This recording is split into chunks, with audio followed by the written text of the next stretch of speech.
When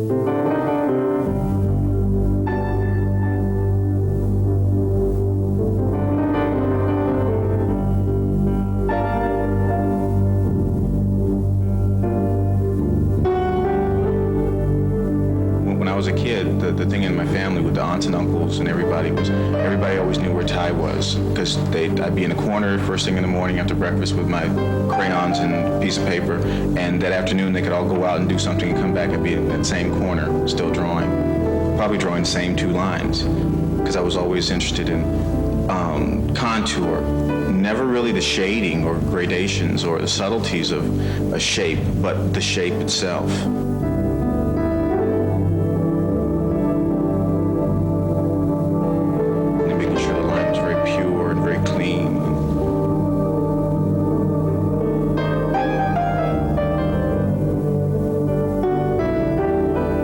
Mostly what I end up drawing is people, and relationships between people, and emotions that people bring out of one another.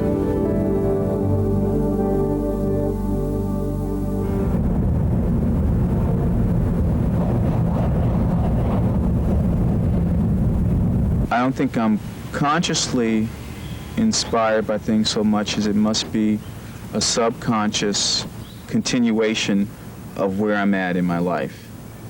If I'm happy, that brings something to the work. If I'm unhappy, it brings something different. And that's kind of how I see cut paper as well. It's a building up process. And the spontaneous shapes that you get just with the free hand cutting helps dictate the composition or the push-pull between the colors. I try to show the essence of things, leaving out as much as possible. I think the exciting thing is the fact that a person has to look at it and finish the story or fill in the rest of the image. That light is incredible. My forte, the thing I'm known most for, is the line, and the line is India ink and brush on paper, on canvas.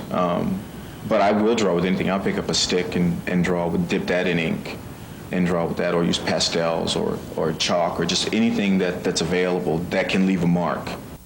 I don't know whatever is going to happen when I put pen to paper, and that's what I like, because it just kind of has a life of its own.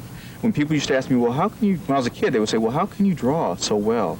I mean, and not be able to spell, add, read, or talk. And I would say, well, it's because it was so easy, because I would just look at a blank piece of paper and the drawing would be finished. So, literally, and I was just tracing lines that didn't exist. I mean, I would do it regardless. I'm just one of the lucky ones that I guess have an audience or have a vehicle for their work. Maybe it's the only thing I want to do, and it's the only thing I know how to do. It's the only thing I'm prepared to do.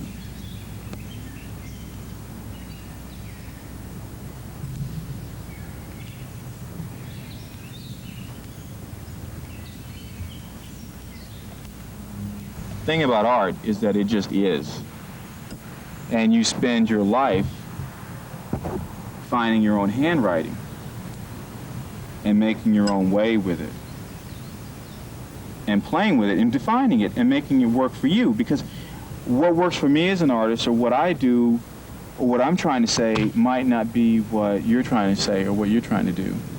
But this works for me for whatever reason. There was a piece I did that was to me it was a tender kiss, a man's hand pressed against a woman's back, and he's just starting to kiss her neck. Looking up the word prelude, which is the beginnings of, and it could be the beginning of something great or wonderful or exploratory. I thought that was just really nice, that word prelude.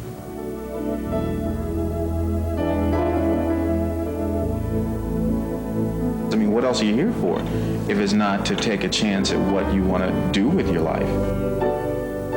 This is what I do day in, day out. From the time I wake up, I'm thinking about art or doing art or seeing art in other things I do or talking to friends about art. It comes full circle for me.